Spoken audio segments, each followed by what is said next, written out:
Alright. Good evening, people of Twitch.tv.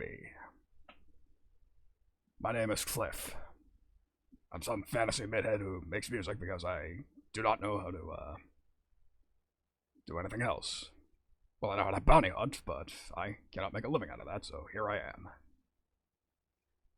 So, good evening, Ray and JC. Good to see you both. For my absolute very first foray into Twitch.tv. So, previously I was a YouTube streamer. However, for several reasons that seemed to be a bit of a dead end. So, here I am on Twitch. Also, thank you for the follow, Mouth. Good to see you here. So, what you're about to witness is essentially the same thing I did on YouTube, except just on Twitch. Because that's what the people demanded. This is apparently what I specialize in. Simply making music live in front of an audience. Worst ways to be, I suppose. So, part of me wants to wait for the rest of the crowd to gather in, but on the other hand, or actually no, I should wait because I should probably also take a brief moment to ask if the audio is sounding fine. Because that would be rather foolish of me to go live only to end up having absolutely scuffed audio. I mean, who would do such a thing? Just mosey onto Twitch, not really not thinking about how how the audio sounds. Not making sure their shit is properly tested before trying to put themselves out to the world. Whoever would be so foolish to do that? Whoever. Yeah, you're damn right, not me. And yes, who would? Who would be so foolish to do that? The sort of person who does not deserve a following, that's who. Doesn't apply to me, obviously. I have quite a number of fantastic followers already.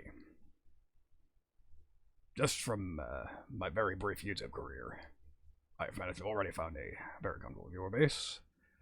But that is exactly why a number of them advised me to move to Twitch, because I can expand my audience.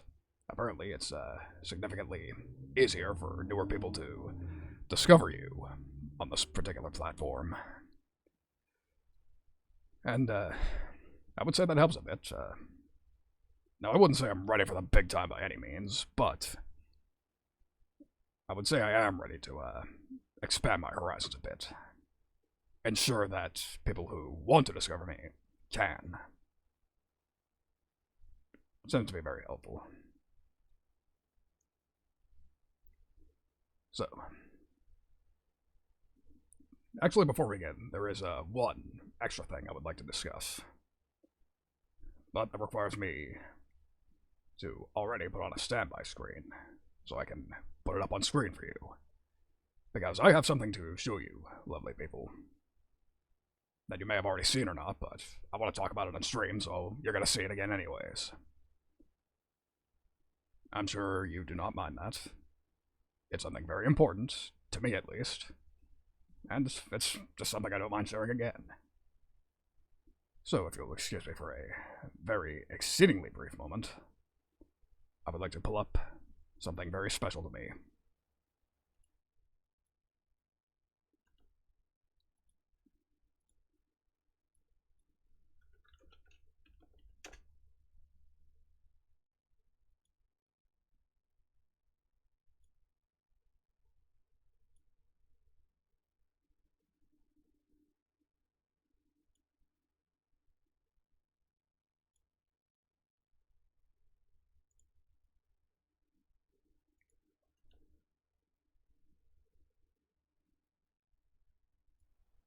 Yeah, it's all polite, but it's stylish at least. If it sets me apart, it sets me apart. Anyways, what you are seeing on screen right here is my very first piece of fan art. Yes, that's right.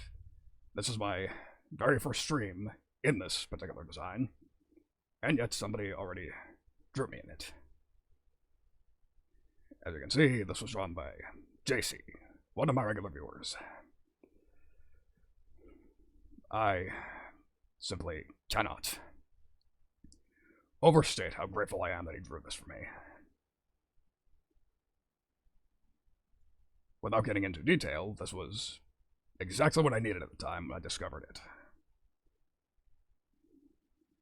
Not just, in most other cases, this would be, an ego boost, but really, it was more the opposite. It was a bit of a reality check. Sort of, just my way of knowing. Yeah, you've made something bigger for yourself. Well, that was in first person. I've made something bigger out of myself. I don't know what the hell I'm saying. What I do know is I fucking love this art, and JC, you have fucking burrowed your way into my heart drawing this. Yes, I did enjoy it. Well, that's a bit of an understatement. I don't think there are words in this language to state how grateful I am for this. In all honesty, I could spend all night talking about this, but I believe you're here to see me write a song, so as much as he deserves an entire night of praise, this is my stream at the end of the day, and you're gonna watch me. So, let me throw up the loading screen again, and we will get ready to make some damn music. How's that sound?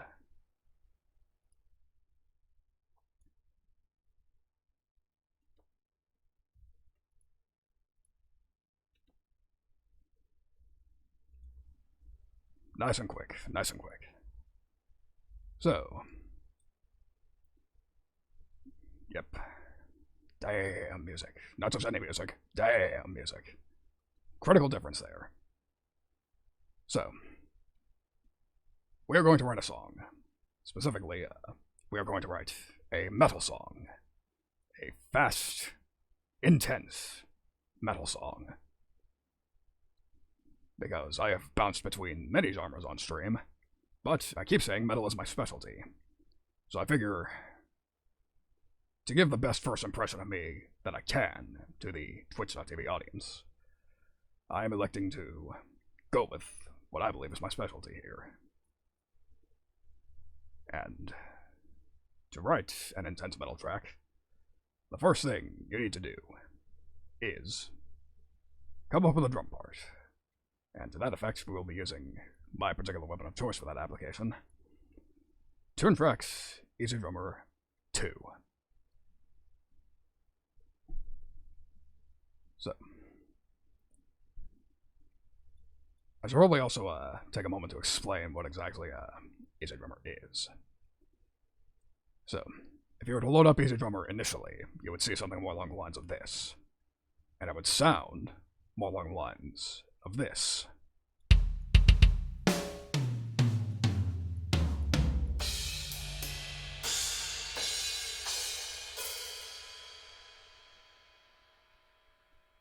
Hardly a bad sounding kit. Definitely would serve the job if all I wanted to do was write a rock song. However, we're trying to write a metal song. And while this has sample sets that are capable of that, absolutely, I generally prefer to stick to the more specialized libraries for that purpose, because there is no shortage of them. Easy Drummer has been around for over a decade now, and in that over a decade, they have released many expansions that were specifically designed for metal. And the one that I prefer is an expansion called Metal Exclamation Point. Now, I don't particularly like that name, if I'm being honest. And if you were paying attention to that little spiel before, you would know why. Oh, hey, what's your favorite Easy Drummer expansion? Metal. Oh, which one, man? The one called Metal Exclamation Point. Kind of a silly name, considering that they've made so many of them. I think the intent was this was supposed to be the definitive metal kit. But clearly it wasn't. Yeah, maybe you are supposed to yell it. It's not metal, it's metal! But I am not one to speculate. The, yeah, metal question mark. That one actually isn't out yet. I'm looking forward to that one. I'm sure they have that in the pipeline. So, enough rambling. This is a, metal kit, which out of the box would sound like this.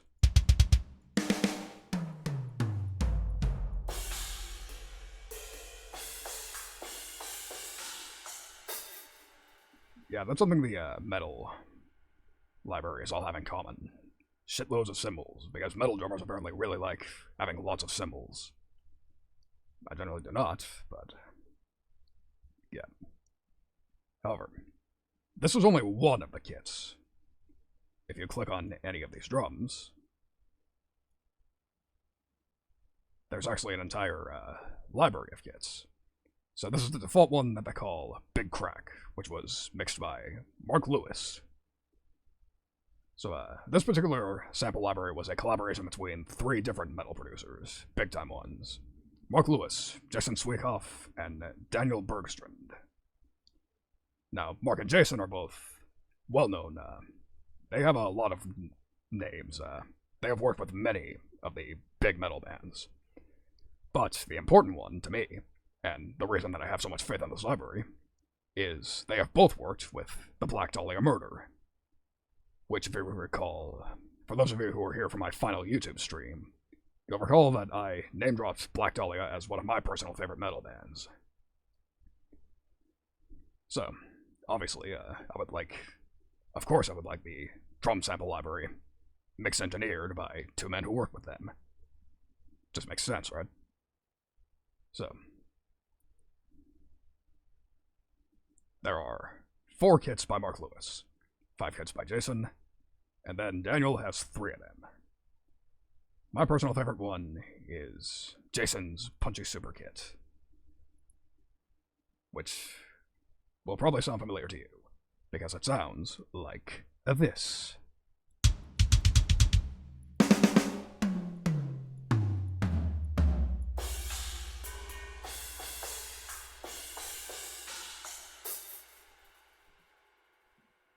Very, very nice sounding. Very nice sounding.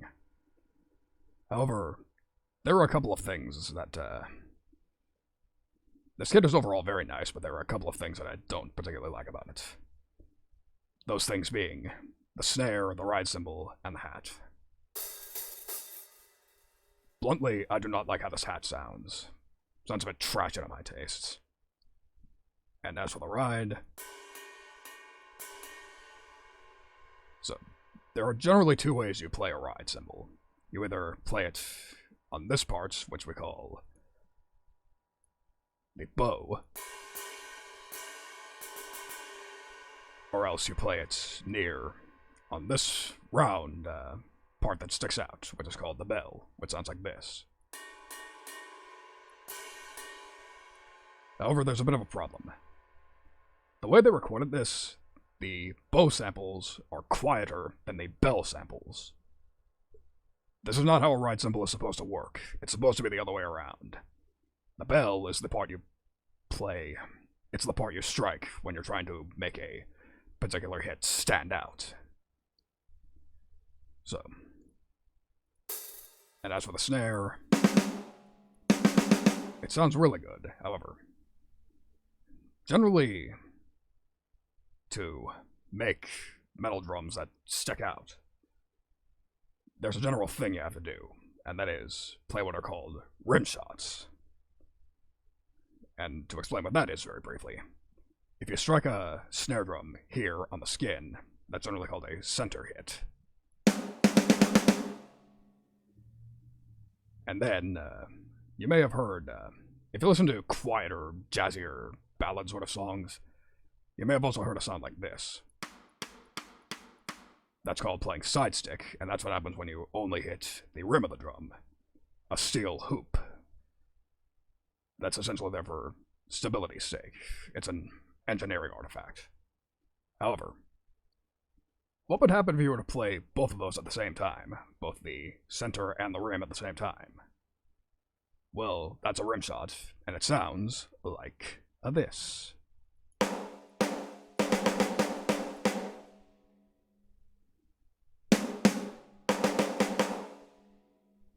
sounds more powerful, more, dare I say, metallic, significantly more attack.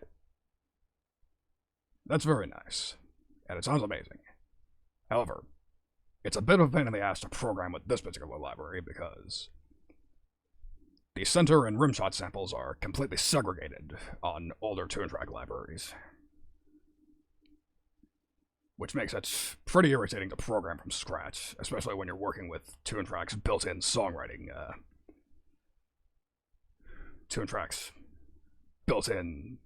software, because they generally do not account for you wanting to play some shots center and others as a rim shot.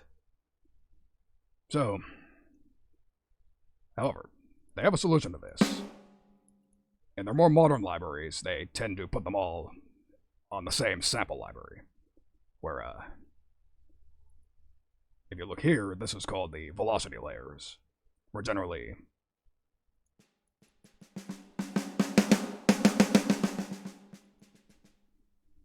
it's applying a principle of playing drums in the real world to a sampler, where the softer you hit the drum, the quieter the sound. The harder you hit it, the louder the sound, and everything in between. The most common application of that being what are called ghost notes, where the drummer will very lightly strike a drum, generally the snare, as sort of a timekeeping measure, or just add some extra flair. However, again, that's a pain in the ass to do with sample libraries of this age from tune track because they are segregated. If you try to, it will only let you play center hits or rim shots unless you go into the DAW and program it yourself. So, with all that explanation out of the way, let's load up my personal sample kit. So the main differences are, I swapped out the rides and hi-hat. Well, the ride is from a different library entirely. For the hi-hat, I simply used an alternative from this particular sample pack. So, this was what was loaded up stock, and here's my preferred one. Metal hats. Although if you think about it, every hat is metal. They are generally made of bronze.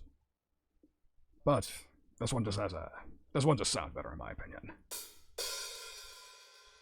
And as for the ride, this is from an, I believe, slightly older library, but I just liked how it sounded. From the Metalheads library, which was recorded by the legendary band Meshuggah, and their drummer, Thomas Hawk. I have probably severely mispronounced that, but Sweden. Yes, they are indeed quite a classic band. Personally, my favorite song of theirs is, what was its name again? Because I've listened to plenty of them. Obviously, Bleed is the song everybody knows, but, my personal favorite is something different from, I know it's from the album The Violent Sleep of Reason, but I keep forgetting its name. I know one of the lyrics is, in human tongue, we're apocalypse. But I just can't place the name. Anyways, ride cymbal, it sounds like this. Now that's how a ride cymbal's supposed to sound. The bow is supposed to be a bit more, not necessarily quiet, but more, dialed back. Whereas if you hit the bell is supposed to be a bit piercing. Like in every dumb deathcore breakdown, they hit this part first. And then they go dung dung dung dung dung dung dung dung. I'm sure that sounds familiar. And then finally the snare. This is from a kit called, a sample pack called the Hard Rock Kit, which was engineered by the one and only Bob Rock, who worked with back in the 90s with this obscure little indie band named Metallica on an album that they titled after themselves. You may have heard of it. You may have heard rumblings from the grapevine about that album being particularly nice. Especially its drum tracks. Its drum tracks are the stuff of legend, and that is thanks to the snare used, which was the legendary Tama Bell Brass, which sounds like this.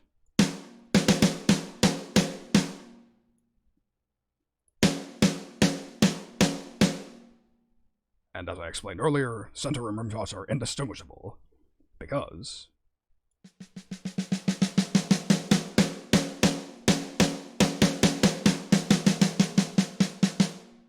at the higher frequencies, the center hits become rim shots, so it's all just compressed into one simple sample pack.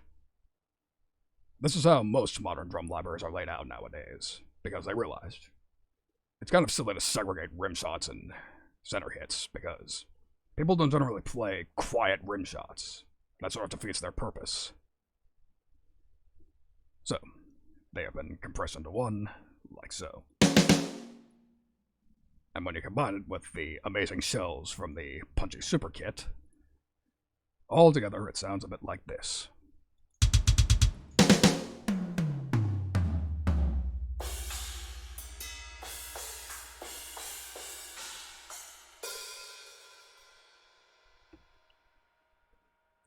And that, my friends, is my drum kit. Sounds very nice if I do say so myself. Especially after we get to the mixing stage and really shape it into something that will make everything cohesive. But we are getting well ahead of ourselves. We haven't even actually written a part yet. This was just me going over why things sound the way they do. Which is, not exactly what people come for, but it's, as far as I'm concerned, it's an important aspect of the process. You can't get good sounds if you don't have good sounds as a basis.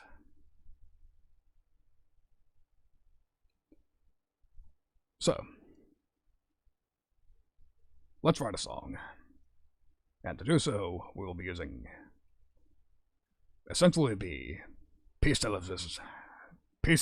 resistance, I don't know French, the selling point of this software, which is the song creator. Toontrack really went all in making sure that EZdrummer was their flagship songwriting software.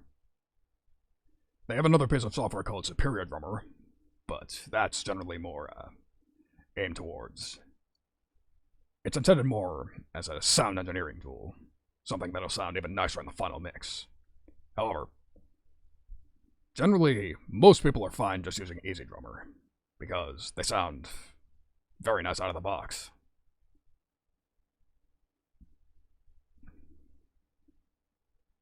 Generally, most people don't need even nicer samples, but the option's there. That's why Toontrack sells them both. That's why they're both top sellers. But, again, I stuck with EZdrummer. So how does this work? Well, if you see this MIDI drop zone here, all I gotta do is pick out a drum part. So we have selected 200 as our tempo. Nice, fast, intense, like I said at the beginning. And now we pick a part out of one of the many, many MIDI libraries that Toontrack has offered over the years. This one being Library of the Extreme. This was a MIDI pack that was written by the legendary Dirk Verburen, currently of Megadeth, formerly of Soilwork, and has probably at least briefly worked with your favorite metal band. The man gets around, for good reason. He is an in-demand session drummer. People want him. People want to work with him. People trust him with their drum parts, because the man has creative gold coming out of his ears. That man can lay a beat, blast out, create crazy intricate fills. He's just the entire package. That's why Toontrack sought him out, to offer his creative mind to the world at large. This is basically like having him at your beck and call 24/7. Very convenient. So, let's choose one of Mr. Verburen's custom beats and see which one we will base a song off of. Starting at 200. I suppose we'll start by browsing the carpet rolls.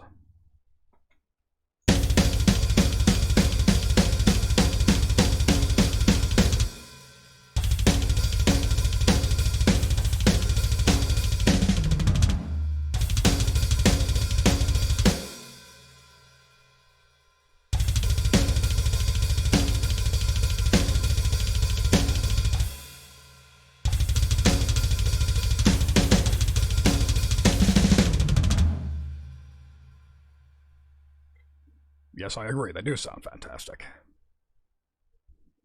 Ten Track, Dirk, everybody involved knew what they were doing here. So, the general idea I have here is, I think the song I'm going to write will be in an ABC sort of structure. And I especially like the halftime carpet rolls. I'm feeling a solid B on that one. That's what I want for my bass section. That said, for my A and C sections, I feel the need to keep browsing. Because again, these are nice, but just not what I'm feeling for for the particular feeling I'm going for. So let's explore the D beats.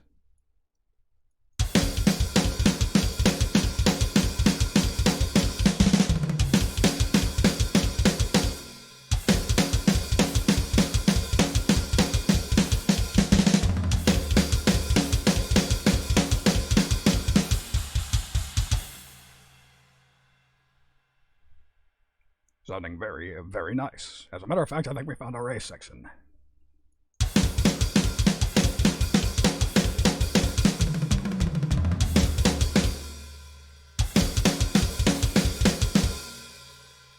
Yeah, we'll go with variation 4. I like how that sounds.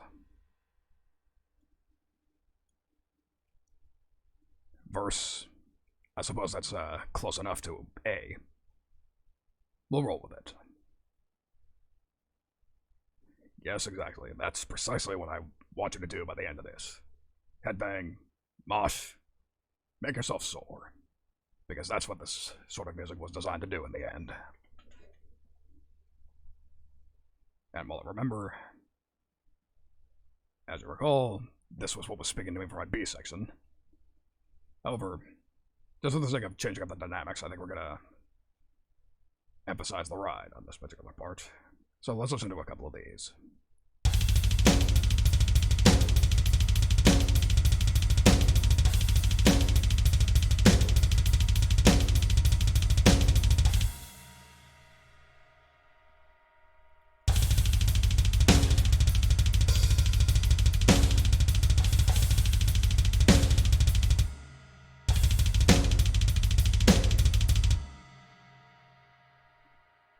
Alright, so variation 1 was what I ended up feeling the most, so we'll go with it. Unfortunately, that's too short, so... And there's another feature where we can change what the song part is. And like I said, I want this to be the B section. So I guess in this context we call it the pre-chorus. Why not? And this frame right here is editing the playstyle, which I actually do want to do with this particular part, because I don't want this opening hit on. It's supposed to be a continuation of this part. Generally, drummers hit cymbals when they want to signify that a different part is starting up. Or else they're just marking the halfway point of another section, but that's not what I want to do with this particular part. So let's hear that sound back to back.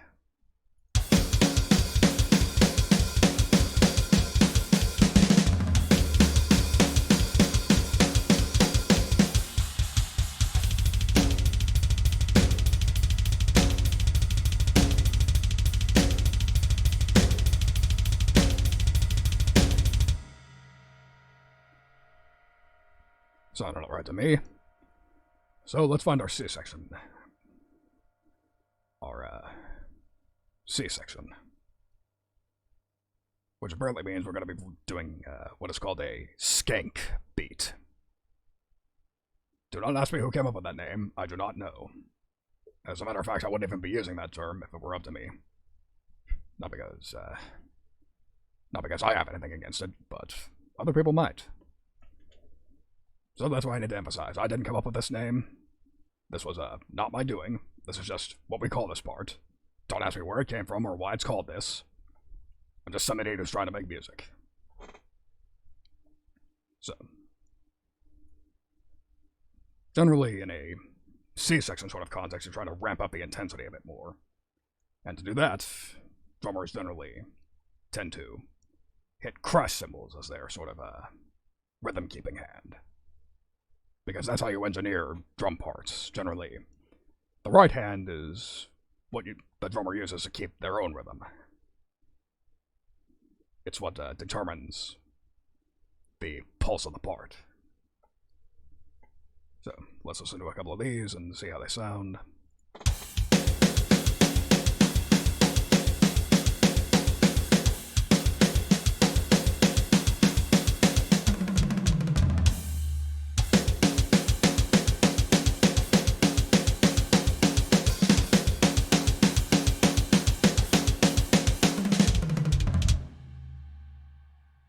Sounding alright to me, but we're still exploring. Skank Monkey. I'm gonna be honest with you, I actually don't know what they're referring to with this particular part. So I suppose I'll just listen to it and we'll see what it is.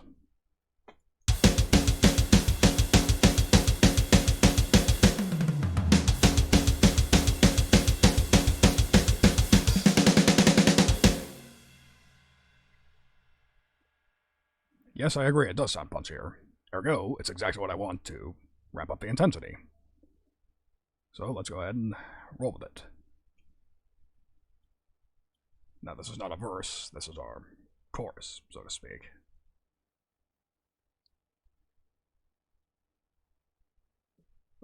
Oh, here's a feature I didn't even know was there.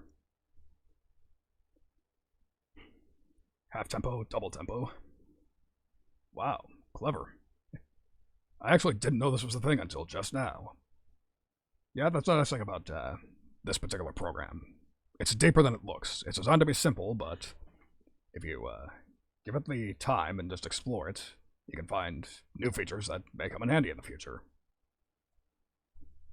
It's a lot like playing Smash Brothers. People tend to look down on it. People think it's a shallow little toy, but it's more powerful than people give it credit for.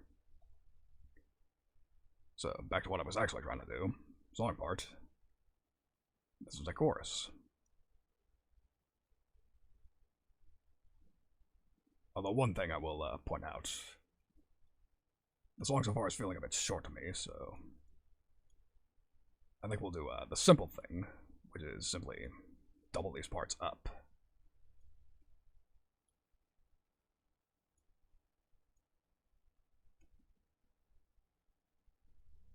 But to ensure that this doesn't sound like a simple copy and paste job, there is something we can do, and that is add in fills.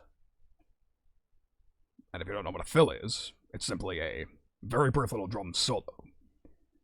Something the drummer can do to ensure that they can simply just... It's basically just the drummer ungling away, showing off his technical skill. Mostly to break up song parts, just to telegraph, oh hey, I'm doing something different here, we're launching into another part, or we're just trying to break up the monotony. Just to ensure that it doesn't sound like kick snare, like a drum machine. So in other words, we're trying to cover up for the fact that we're doing everything by a computer.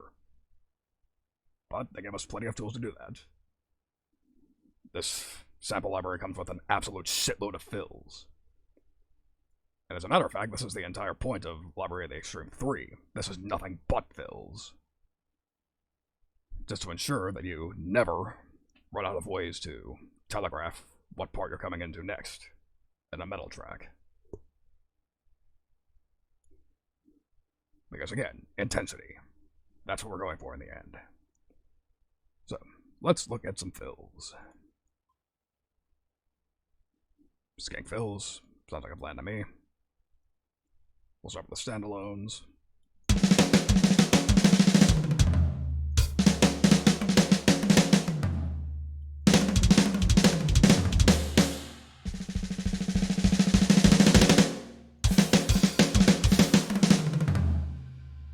Sounds good to me.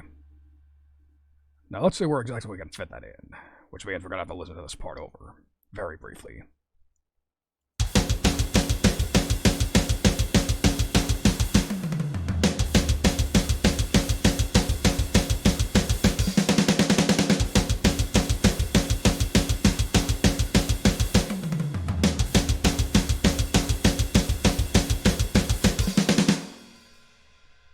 So this one can actually use 2 fills. We can make that happen. But let's put this one that I actually want to place in first. And let's jump into this library to find the other one.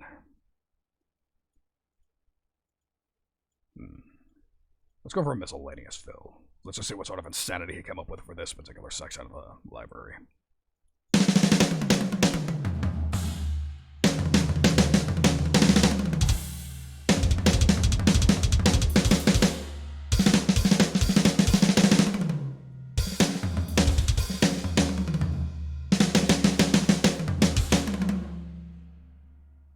Pretty crazy shit he did there. However, this is the one that's speaking to me the most for this particular application. So we'll put it here.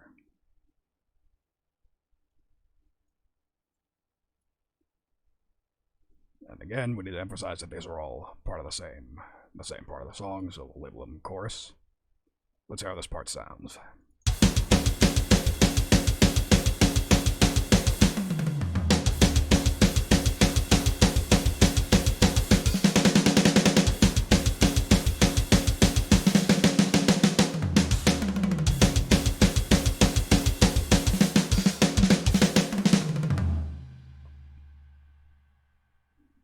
Unfortunately, that second fill sounding a bit shoehorned in for my tastes. Takes a little too much attention away from the beat. Which means we will probably need to shorten it slightly.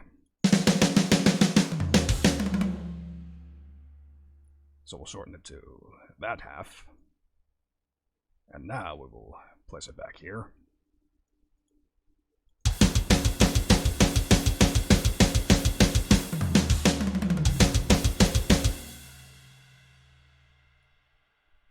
Similar problem sounds a bit too strange.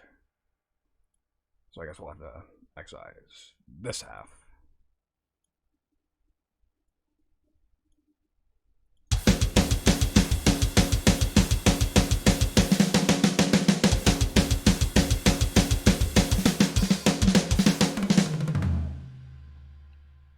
More or less perfect. So I suppose we'll lock in. We'll work backwards a bit here. So I believe this was, let's see, halftime carpet roll on the ride.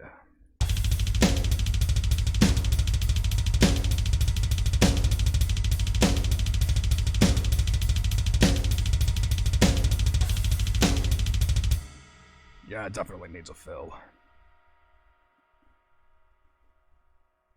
That sounded just slightly monotonous, so... Fortunately, they have a conveniently labeled fills with lead-in for the carpet rolls, so...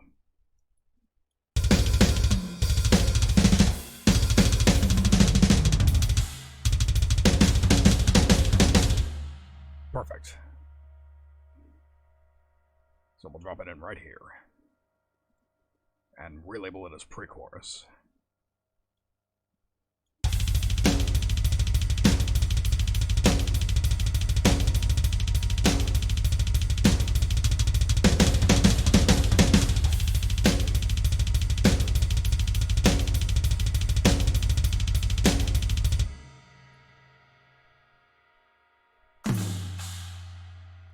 Yeah, I ended up changing my mind about the opening hit. Because again, it's sounding slightly monotonous. So with that, let's find another fill. But this time let's dip into this one. We'll go for a basic roll.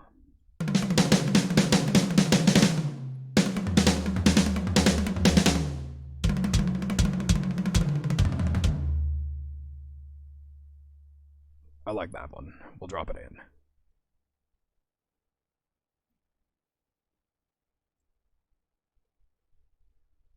And label it as pre-chorus. Let's hear how this all sounds together.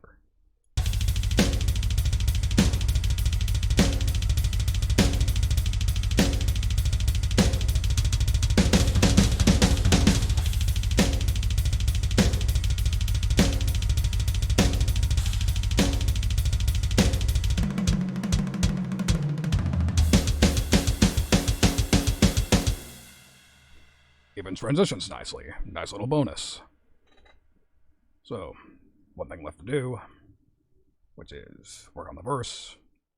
So let's just take a brief listen and see what we can do. Let's pick out which parts can use fills and not.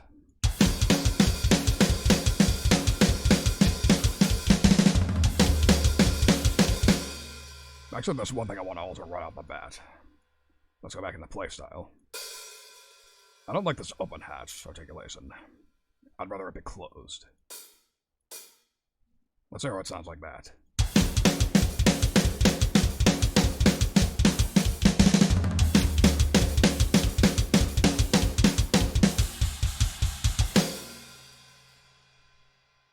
I like that significantly more, just not that particular articulation.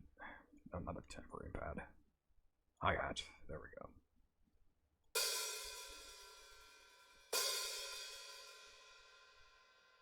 So,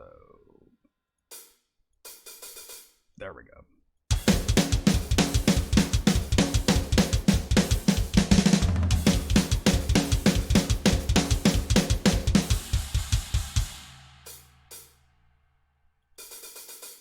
I also might need to up the velocity on that. It's sounding a bit soft in this context.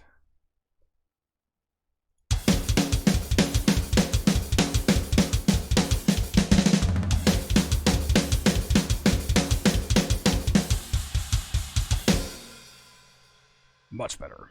That's more what I want. Because, yeah, I'm a bit of a pleb. I prefer closed hi-hats to open ones. I don't know what to tell y'all. I'm not a disco king.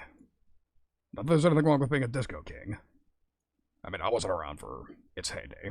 I didn't have a chance to get sick of it, so I don't have anything particularly against it. We'll make disco another time. We're making metal today. And that generally means closed hi-hats. So with that, that's basically just the same thing twice over. I think we only need one fill. We only need one particular fill. So, let's see what they have for fills with lead-ins.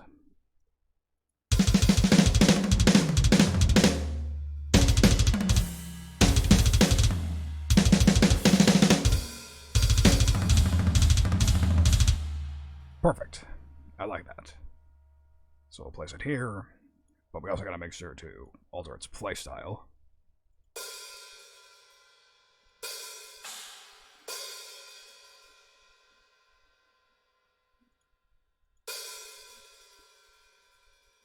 Let's make sure it didn't completely ruin it.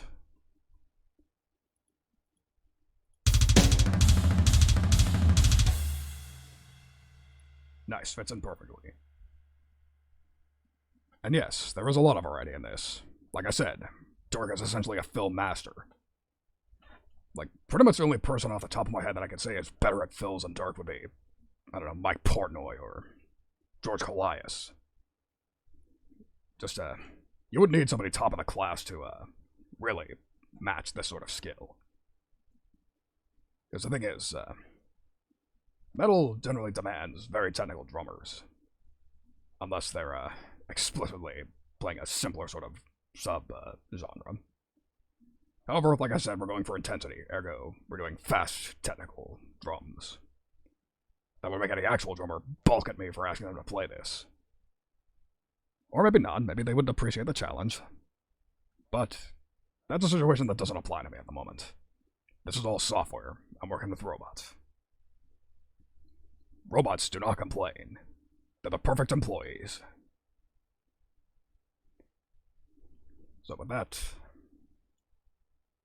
all that's left now is to come up with sort of an opening and ending sort of idea. So, I say we find a couple of fills that we can use as sort of opening and ending parts to this track.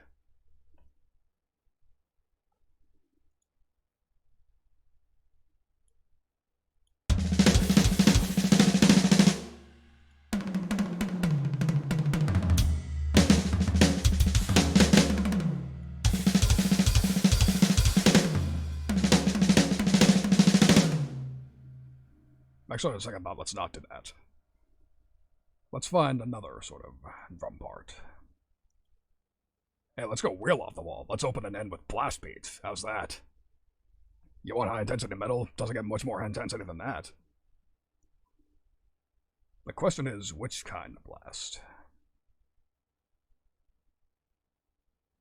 Yeah, let's wear our hearts on our sleeves here. Let's do Dirk Verburen's own patented variant of the blast beat, which, believe it or not, he didn't coin this particular term. He doesn't call it the Dirk blast. Or at least I don't think so. I don't know, from what I've seen, he seems like a humble guy. I don't think he'd name a part after himself.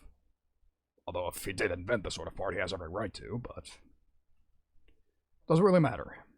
What does matter is that these kinds of blast beats generally sound very, very intense. Very nice. So let's listen to these variations. Let's see which one I feel for this part.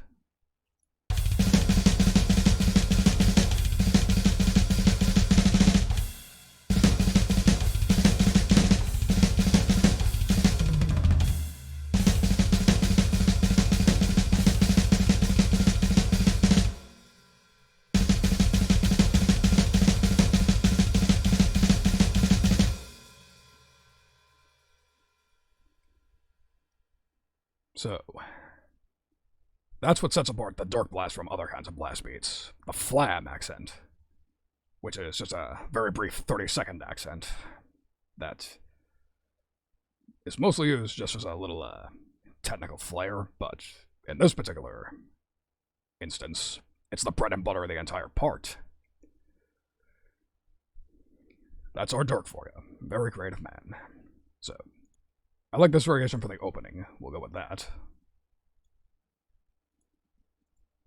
And we'll call it the intro. And then we'll take this variation, and we'll call that the ending.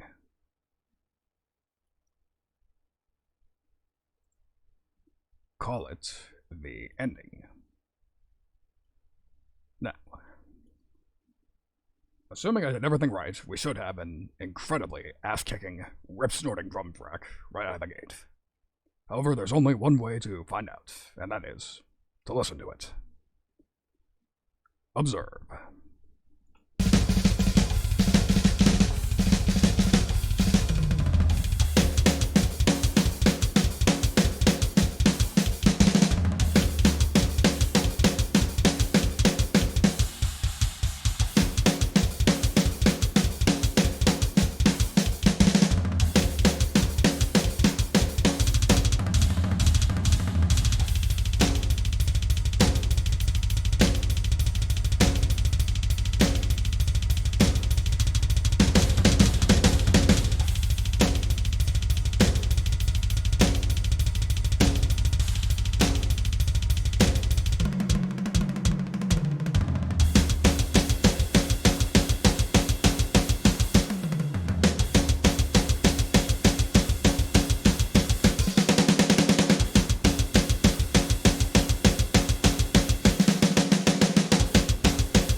So a couple of last edits. Ending kind of peters out a bit too much for my taste, but we can fix that by just doubling up. And also, I forgot to add a fill to this part, because again, sounds a bit too copy-paste. So, let's check out the fills in here.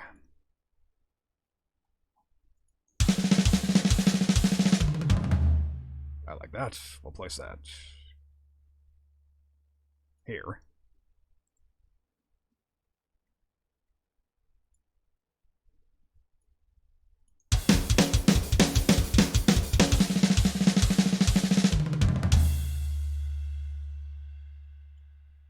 Yeah, same problem again. Goes on a little too long. But we can fix that rather easily.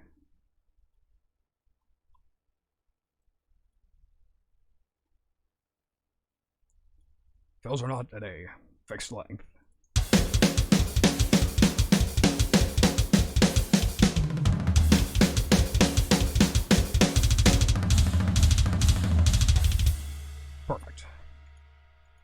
let's fix up this ending here.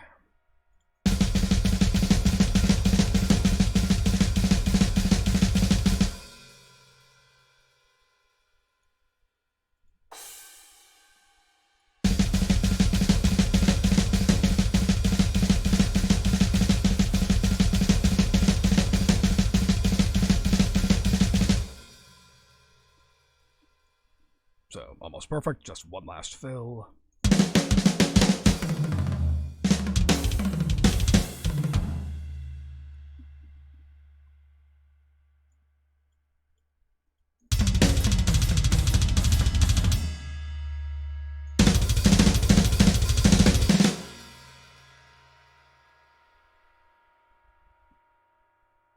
Don't even need to listen to that, I already know that's pretty much a winner. So with that, we have our completed drum part. And now for the real magic. All you gotta do is select everything and drag it onto this designated track. And ipso presto, there's our completed drum track. Except with one last little thing I want to do, which is add one final little cymbal hit. Which is unfortunately kind of annoying to do.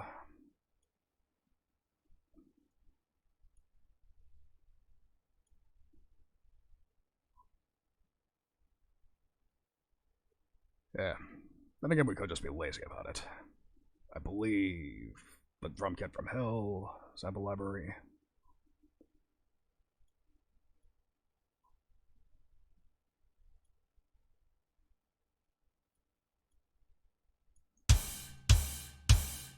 No. I know one of these packs has an ending sort of idea.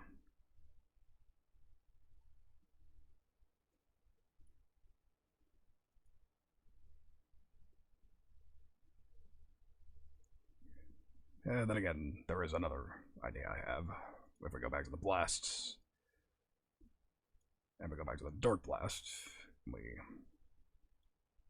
drag this variation to the drop zone, they give us endings right here.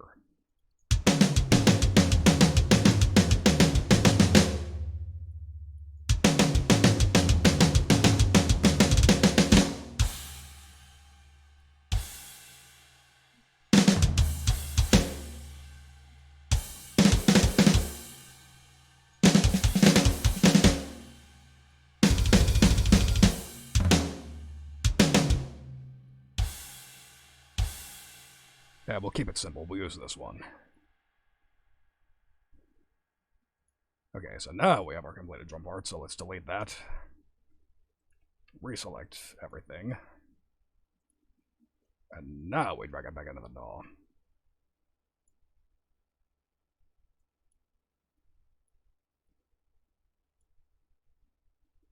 And ipso presto, finished drum track. So that's part of the equation done. But just to future-proof the mix, oh, it's already at... Okay. So, by default, EZdrummer loads everything onto a single audio track. This track is merely to accept the MIDI data. This whole load of tracks is for what is called routing, which is taking the audio of every individual drum and giving it its own track in the mix, which is generally how you would do it if you were recording live drums. But again, by default, it ships everything to one audio track, but I've already selected the option that allows me to ship everything off to its own track, except for the toms. But the toms generally don't need to be mixed individually, so no harm, no foul. But again, that's for when we get to the mixing. This is a songwriting stream at the end of the day. So with that, we are finished. And we are ready to move on to the bass. And for that, we will be using Toontrack's complementary library for bass, Easy Bass. Makes enough sense, right? And before you ask, no, they don't have Easy Guitar yet. They probably will eventually. There's been demand for it for years. But they stopped at bass for the moment. However, unlike Easy Drummer, I don't have the specific library for metal bass. Mostly because I don't think I need it. Having the grooves would be nice, but this bass, as it comes, already sounds very nice for the application of metal bass. Not the least which being it goes down to drop A. Not on the interface here, but if you make a groove out of it, you can bring it down to low A. However, I don't think we're going to do that. I don't feel like going that low today at all. As a matter of fact, I barely feel like going below standard. I'm thinking drop D. T4N3, happy to see you. You just missed us, you joined us just in time to write a bass part. We just finished up our drum part. Sounds nice, intense, very metal. And now we are moving on to writing a bass. However, those two are more interlocked than you might think. The reason being, Easy Bass has a function where if you feed it a drum part, it will come up with a bass part for you. I don't know about you, but that sounds amazing to me. I could simply fiddle with grooves and just try to edit the hell out of it, and try to ensure that it sounds as good as I can. But I feel like letting the program do the work for me today. However, to do that, this is the function right here. However, it's not quite as simple as you may think. You can't just drag it from here and then into here. You have to render it as a MIDI file first, and then drag that in here. I don't know why they do it this way, but it's unfortunate, but it is what it is. And it's still significantly easier than just writing something custom. So, to do that, we're going to have to render this drum part to a MIDI file, which I cannot do on stream. That requires me to go into my files, and you do not need to see that. Not that I don't trust you, it's just that, you're not supposed to generally show that sort of thing on stream. Ergo, I will be forced to put up the waiting screen for a brief moment while I render this track real quick. Should not take me very long at all. Just bear with me a moment.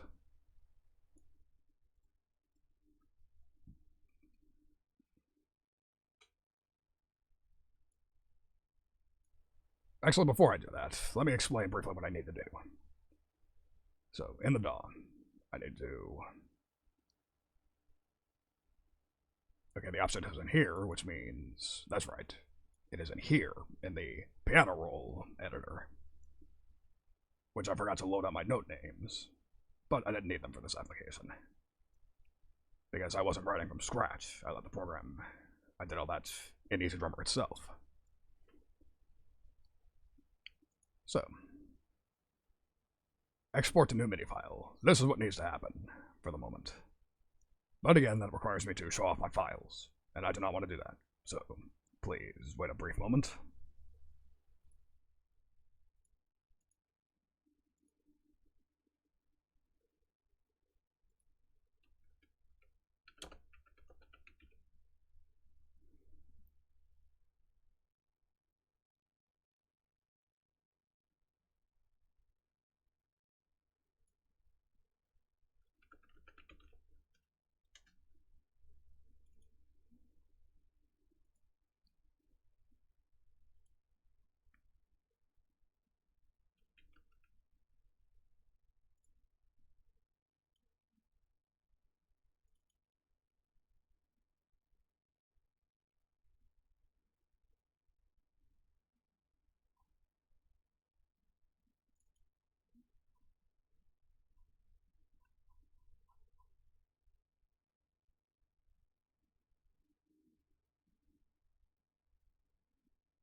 Alright, please forgive the delay.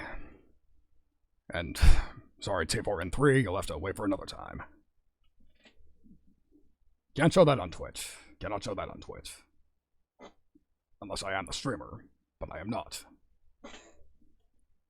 In any case, so, off screen, I have imported the finished MIDI file. The entire song.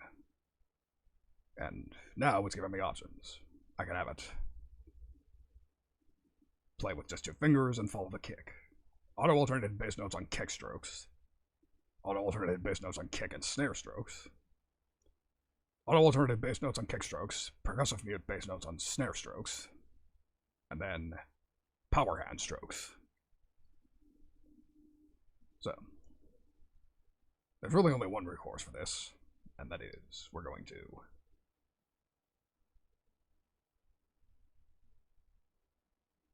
play. We have to play all of them and just hear how it sounds. So we'll start with a simple one, we'll start with the kick.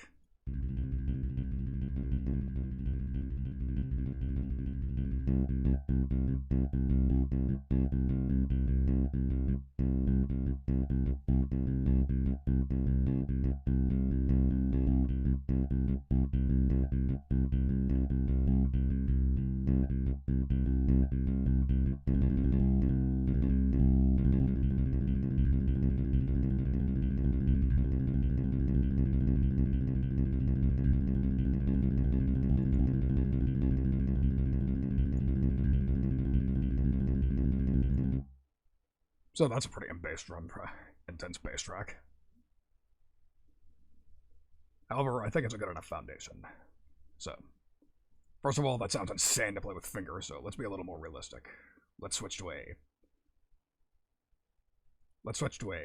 pick patch.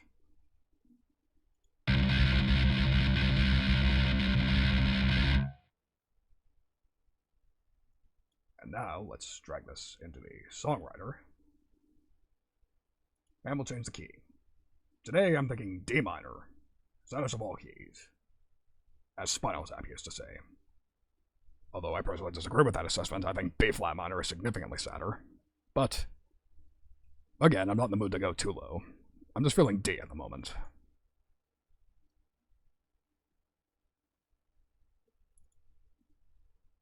D minor.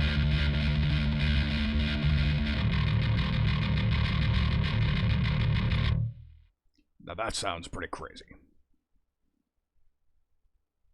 However, we have some context we need to bring up. So let's reopen Easy Drummer. Because I elected not to delete everything like a fool. However, I'm also going to need to mute this part in the DAW. Because if you leave these on with a drum track in here, it'll play the parts twice, and it'll make it loud as a motherfuck, and that's not what I want. However, since this is significantly newer, they accounted for that. If a similar part is dragged into the DAW here, it'll mute this automatically. Very convenient. So, first of all, we're gonna have to do some splitting here. Fortunately, we have this as our reference guide. So, the first 4 measures are our intro. So we'll select this little cut tool. Slice everything.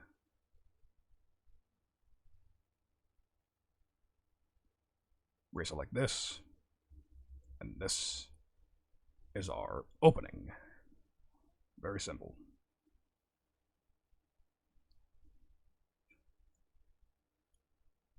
And now, simple math. Measure 20 is where our verse ends. Starts here. So scroll on over to measure 20. Chop it here. And we'll label this our pre-chorus. Very simple. And then skip over to measure 37. And that's where our chorus starts.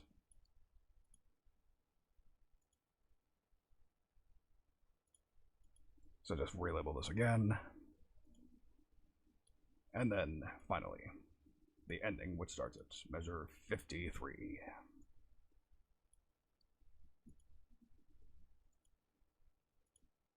And this is our ending. Could not be simpler. So, let's let this play, and let's get a better idea of how we can make these interplay a bit more. Because, honestly, I think this bass is a little intense as it is, but I have no idea how I'm going to edit it until I listen to the drum parts. I gotta hear them together to know how they interlock.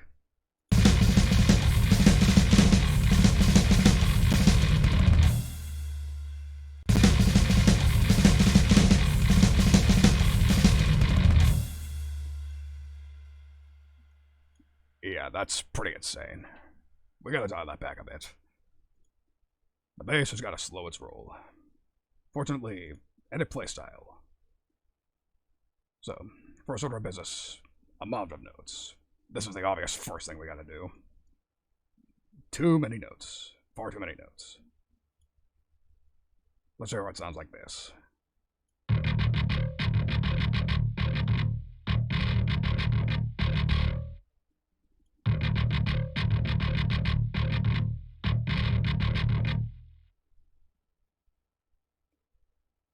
Now let's hear how it locks in.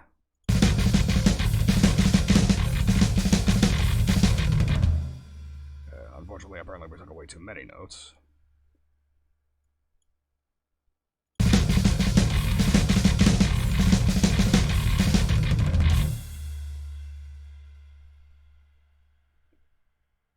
Yes, we definitely have a good foundation here, but further editing required.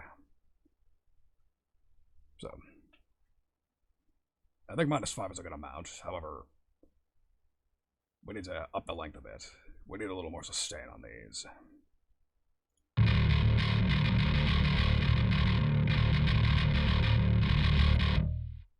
Perfect.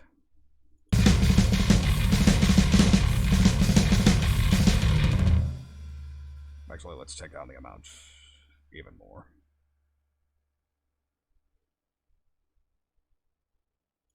Let's go back to -9. And now that we have the sustains, it should sound a little less ridiculous.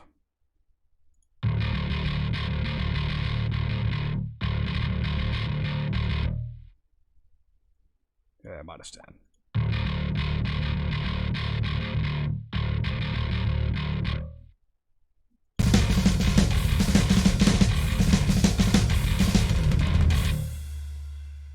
Perfection. Exactly what I want. Now, let's listen to the verse. Just looking at it, I don't think that much needs to be altered. But let's just take a listen, just in case.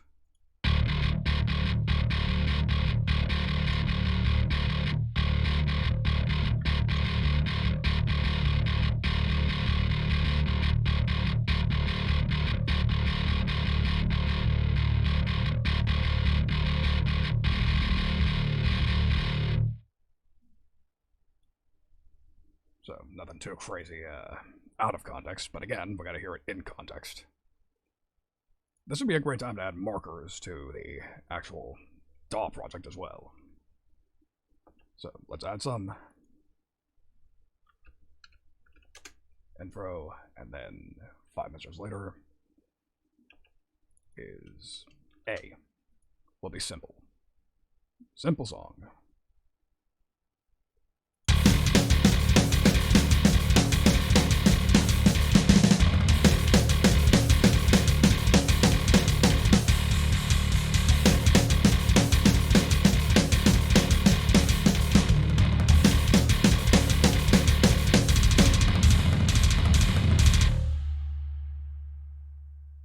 Well, what do you know? It sounds just about perfect as it is.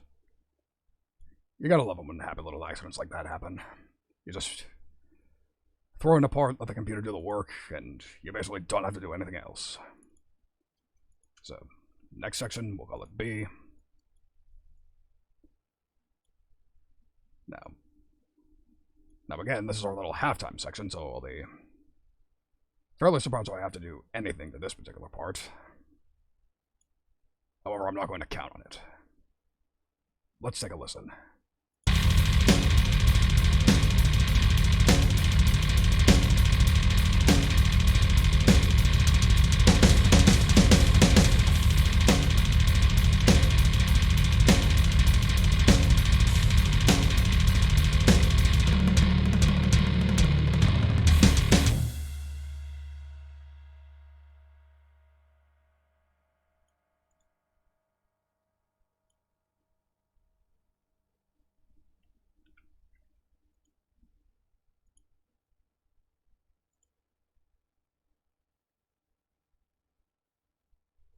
Yeah, it turns out I mislabeled a bit. I must have dragged something in the wrong place somewhere earlier in the process.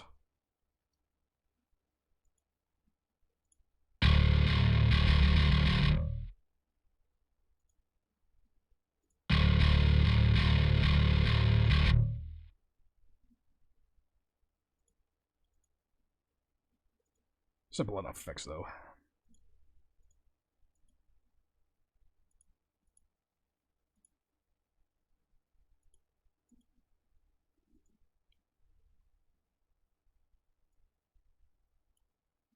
There we go. Alright. Minimal amount of fuss. Minimal amount of fuckery.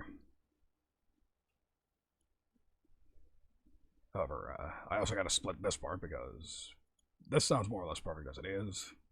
Don't really need to edit that much. Edit that at all. Now the rest of this, on the other hand, there's just too much going on here.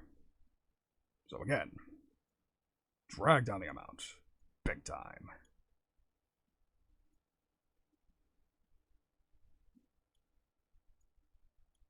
But apparently I gotta do some more splitting again. Because it's taking too much out over this way. And I do not want that. So apparently I gotta split it, measure 33 before I did this amount type of thing.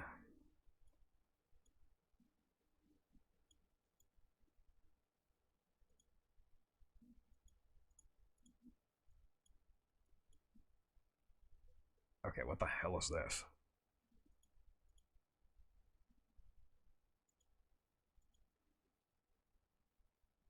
It will not let me do that. That's awkward.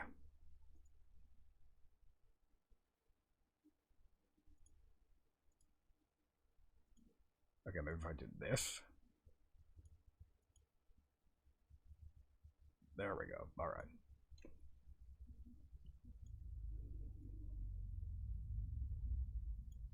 We'll start with that. Let's see how that sounds.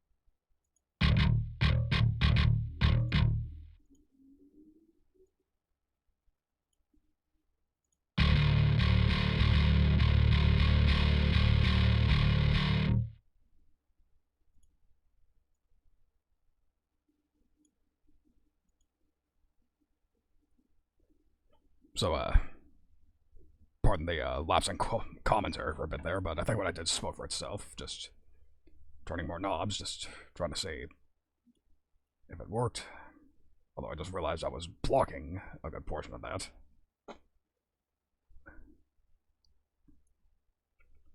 I'm pretty sure it has to manually, you gotta manually save it, so thanks for reminding me to control S. JC out here saving lives. Or saving streams. But they're the same thing in the end. So, with that, let us see how this B section sounds with the drum and bass together.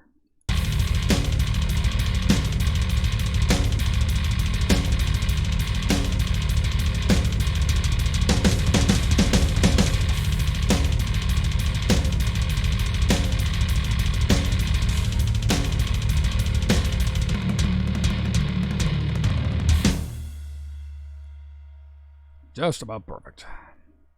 Fantastic. So, if we go in here and we go to measure 37, we'll plant another marker for the C section. Not that kind of C section. This kind of C section. Section C. Although that would be a pretty good name for a song, but that's probably not what I'm going to. This is probably going to be a name. This is almost certainly going to have Twitch in its title when I'm finished with it. As for the specifics, that remains to be seen. So, let's hear how the current bassline sounds with its current drum track. Thunderbird, good to see you, my brother. My very little brother. Now my literal brother. Because now I'm getting to really shake my mama gaming here. In my wonderful new bounty hunting clothes. She knows how to pick them. We are currently in the process of writing a bass line for a very intense metal song, which was very heavily informed by a drum part that I wrote much earlier in the stream. So, that sounds interesting to you, then you're free to stay. Although I might as well. We are, in a sense, bringing the thunder. Fuck. In any case, let's listen to this. Let's see how these two parts lock in.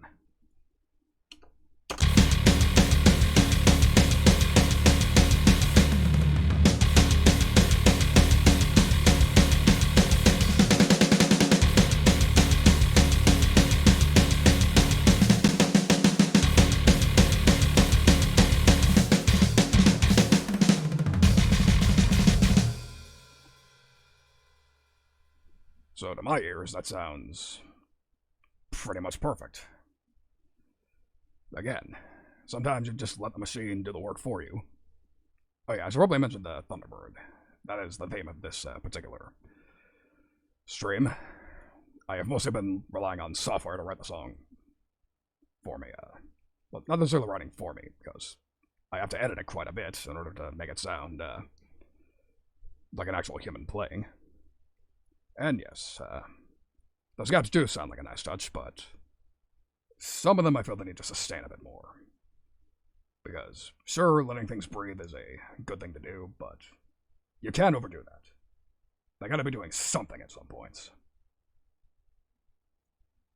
However, at what point is the question? Because obviously some of the gaps can stay because it sounds great as it is, but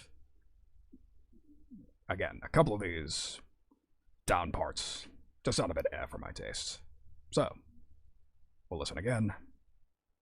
This first one, probably not. Probably the second or third one.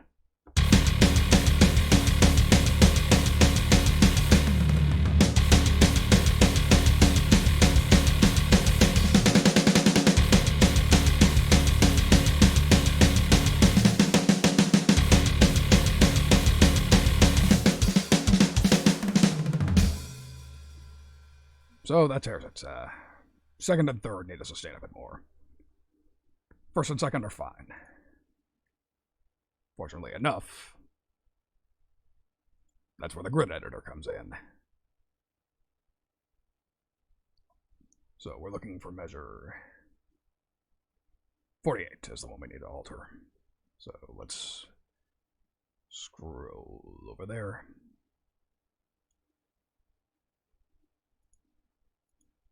And just for the sake of context,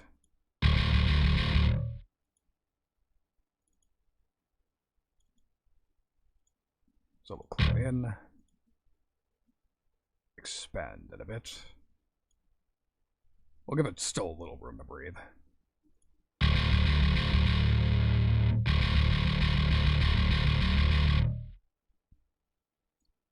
And then these last four little beats, which comprise measures 51 and 52, these need to be sustained, to my ears.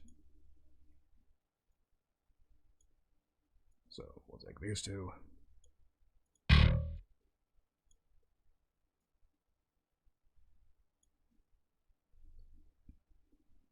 And with that, I believe we should have this practically perfect.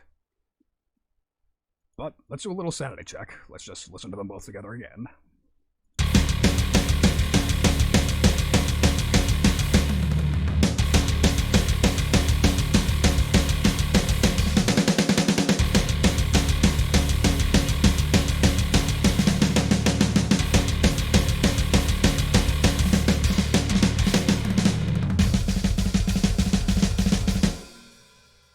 And just as I suspected, it sounds absolutely perfect. Well, with one exception. But we'll get to that exception when we get to it. So, next order of business, we'll ensure that this ending is properly labeled. Because that'd look really silly if I eased up on that now.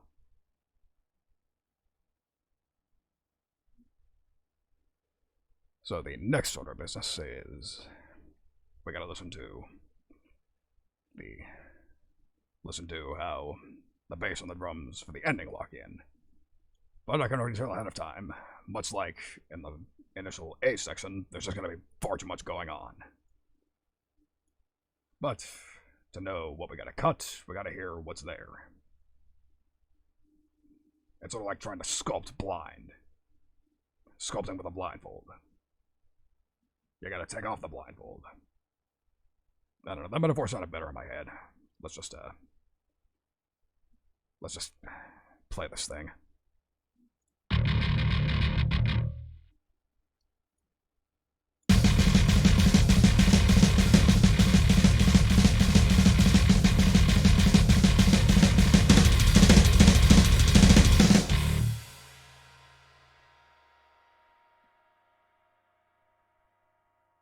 Okay, that doesn't sound quite as garbage as I was expecting it to, but we still need to dial back the intensity just slightly.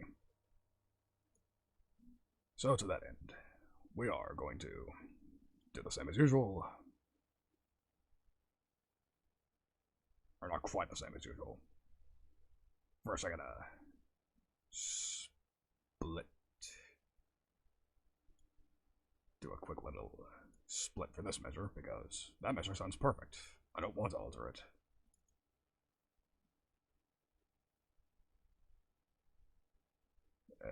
Let's see, there's gonna be a zoom in function here someplace.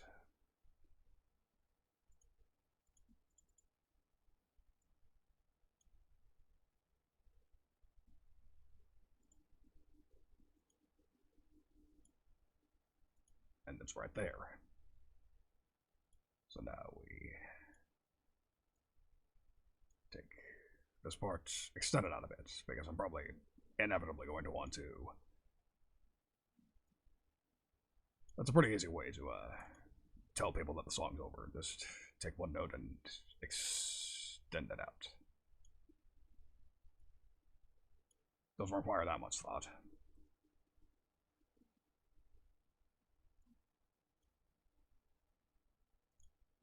So, with that, let's go ahead and see what they take away.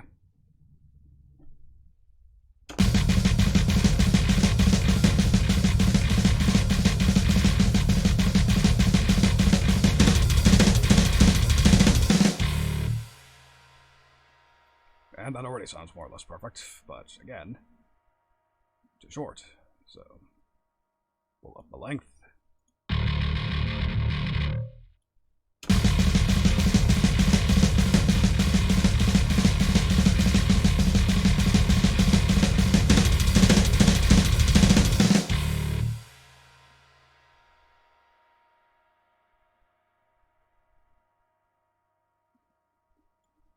Sounds just about perfect to me. But, again, we need one final sanity check.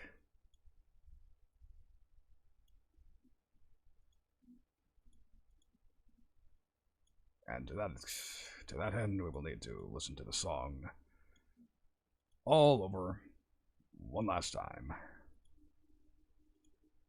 So, let us do so.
Yes, I agree, JC. If that's how you feel, then I have done my job. Swimmingly. So, although that said, when I said this was more or less perfect, that was with a caveat. Harmonically, there is nothing going on in this song yet. Which could go either way. There are many fantastic metal songs that wrote one chord all the way through. But I think I can do somewhat better than that. That said, I'm probably not going to be doing anything too outside the box. Maybe some Phrygian seconds, a couple of flat sixes and flat sevens. I don't really feel the need to go too nuts with the harmony here. We're not doing prog. So, I suppose we'll start with this line.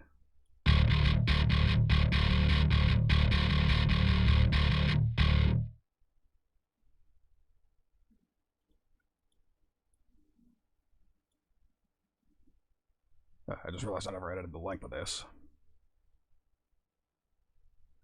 But to do that, we gotta do a little chop here. Because it's sounding a bit too staccato for my taste. But no, that's not what I wanted to do.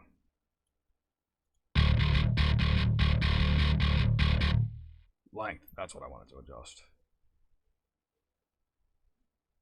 There we go.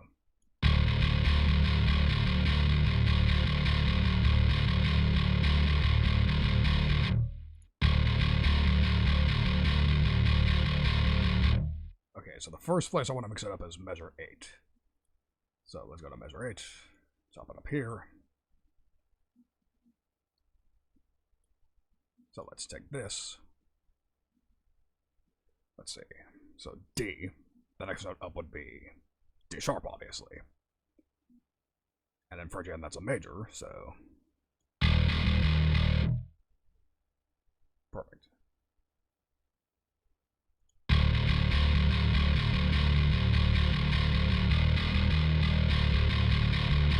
Perfect.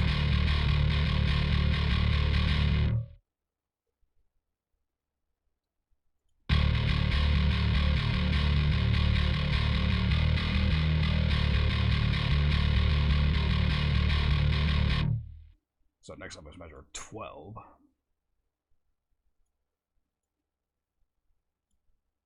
And that, I'm thinking either flat 6 or flat 7. Which means I'm probably just going to have to do a bit of scrubbing. So let's highlight this and loop it a bit until just so I can get a frame of reference.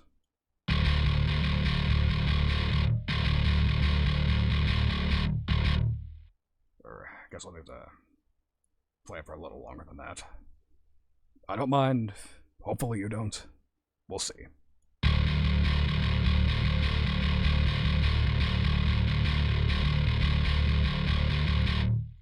Forgot to hit loop. That's why it didn't loop. Silly me.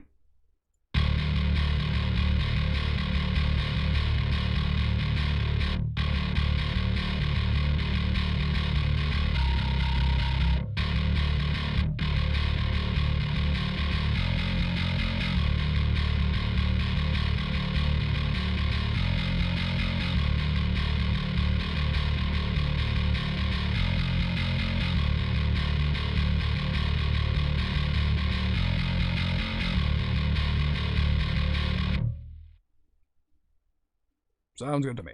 I think we got a good pattern going here. So, let's get rid of this highlight.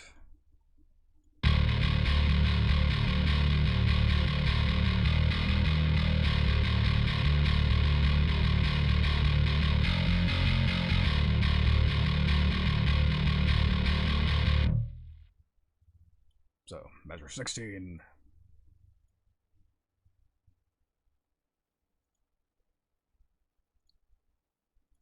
That will be E flat.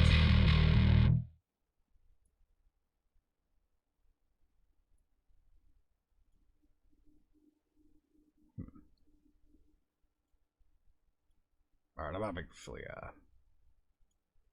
having a bit of a lapse of memory here.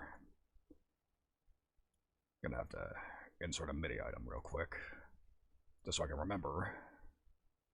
Okay, key snap. Natural minor, D. So, D.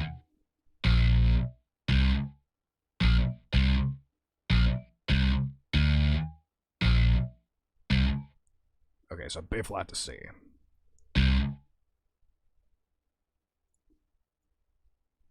So, this F should actually be a C. Alright. So, for this last part, we will go from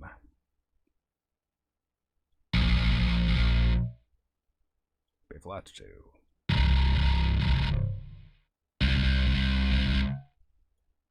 So let's hear how that all sounds together.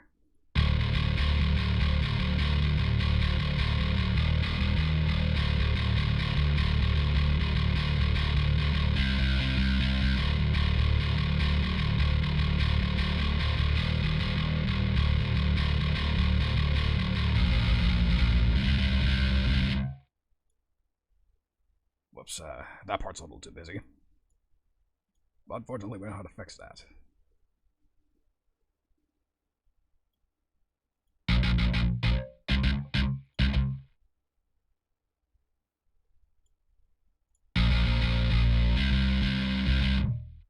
Perfectamundo. Excellent. So let's move right along.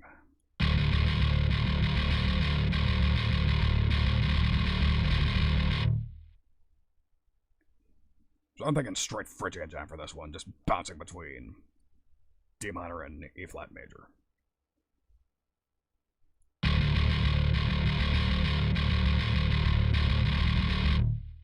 Which means measure 24. We split it up here. Or no, we'll do that even earlier, actually.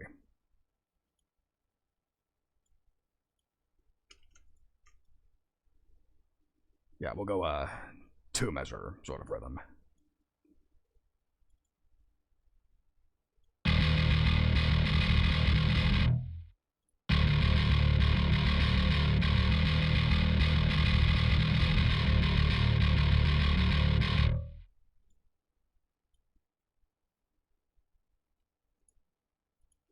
Yeah, I think I have a good idea here.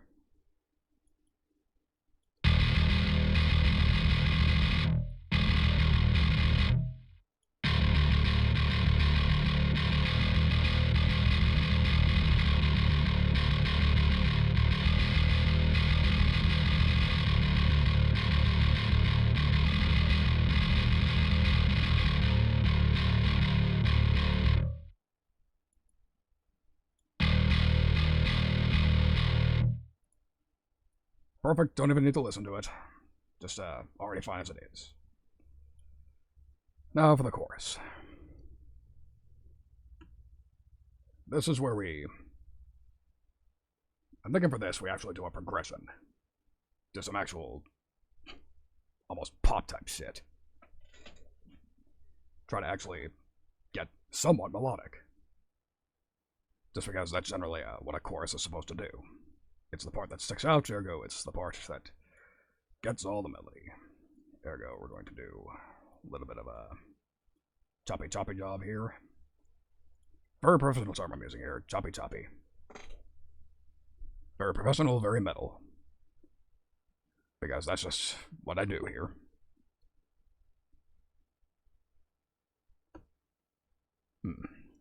Let's see, I'm not thinking any particular reference here.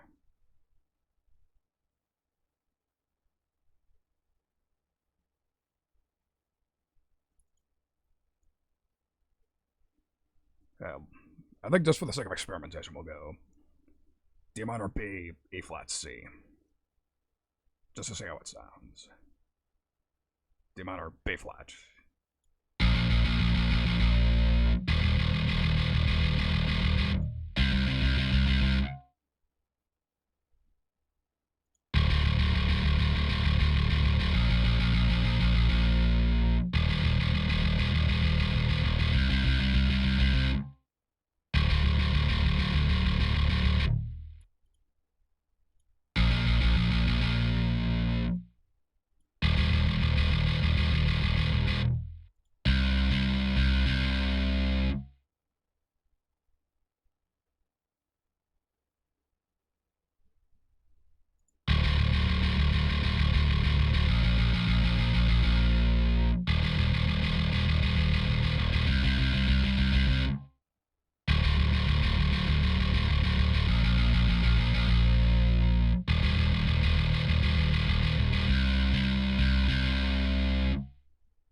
Miracle of miracles, it sounds exactly how I want it to.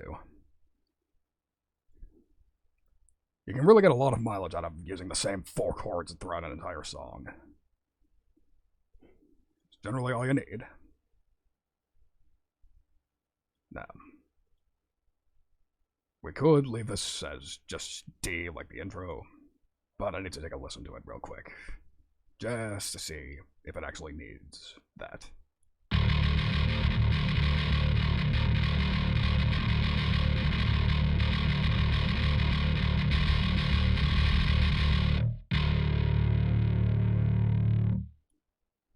Yeah, not particularly. It's fine as it is. So, with that, I think we're ready to commit. So, now going back now, let's take all of this and go ahead and drag it into the DAW. And hear how this whole shebang sounds together so far. Right after I get rid of this silly little part.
So, yeah, that's just the drum and bass done, and already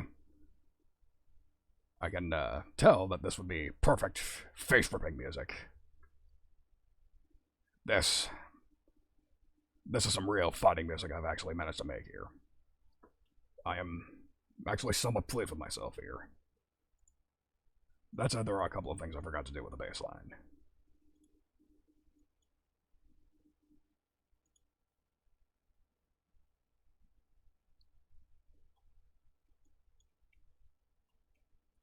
I forgot to... Or no, these are sustained. What?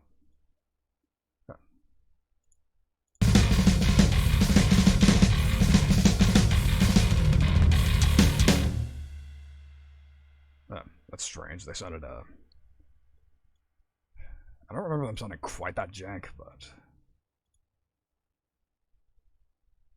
Yeah, it's good enough for the moment.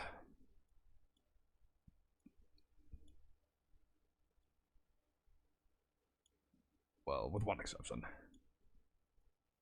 This part can stand to be just a bit longer. That sustain needs to be just a bit longer.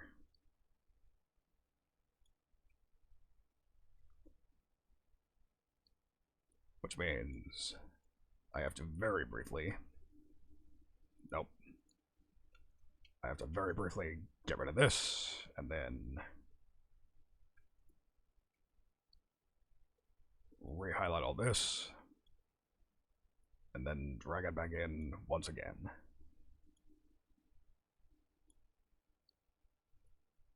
Yeah. Whoops. That one still has loop item source on. I do not want that. I don't know why that's a default. I should probably change that. That's just the sort of jank you can expect when you get on a new machine.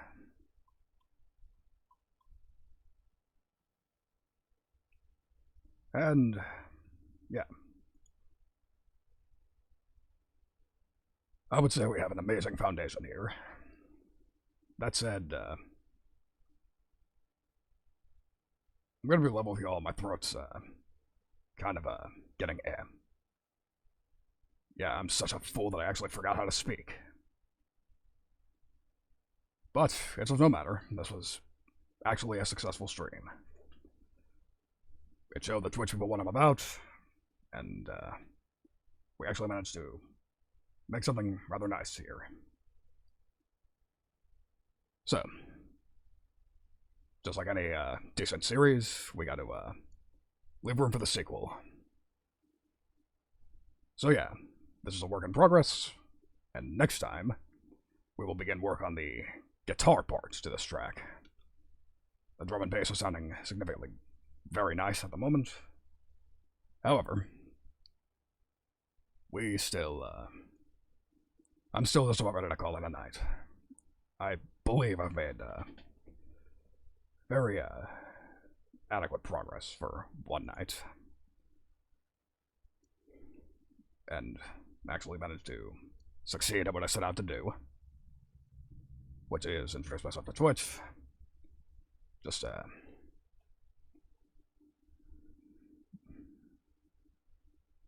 think I'm satisfied with myself somewhat more. So with that, I believe it is about time to call it a night and select a rating target. And I actually have that button up this time because I actually managed to prepare, so I believe it is time for us. I'm not quite sure who we're going to raid. We'll take a look. Yeah, I'm really liking it too. I'm actually really glad how it's came out. Again, I think I did good here. I've given myself fertile ground to plant some fucking wicked guitar parts into.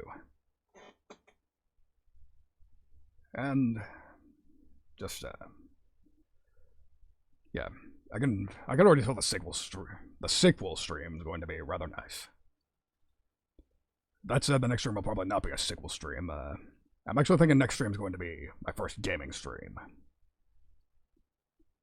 Which, if the poll I did on my Twitter the other day is any indication, will most likely be an obscure little game called Brutal Legend.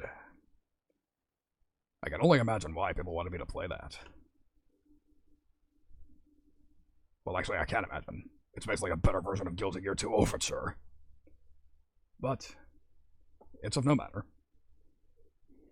I think it'll allow me to show some of my other skills. I'd like to think I'm pretty knowledgeable about classic metal, so this should be a pretty interesting venture for me.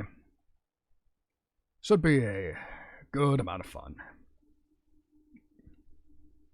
Well, I already hit Control S like 5 times, but never hurts to hit it a 5th, 6th time. You can never save often enough. Save early, save often. Make sure not to lose everything the next time there's a system crash. Which, to be frank,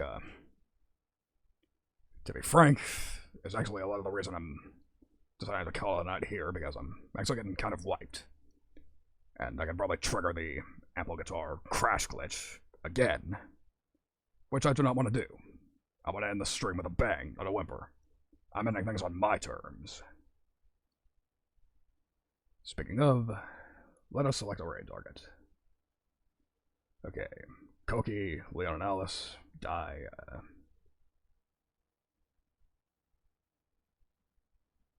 Alright, so I'm thinking either Koki or Leon and Alice. Koki or Leon and Alice. Yeah, you know what? It's Koki's birthday. Let's go with her. So, let us get ready to visit our friend Koki, and we will have a very nice goodbye session. So, thank you all for visiting me. Thank you for making my first Twitch stream, my very fucking first Twitch stream, a rousing success. Thank you all for watching. Let's get out of here.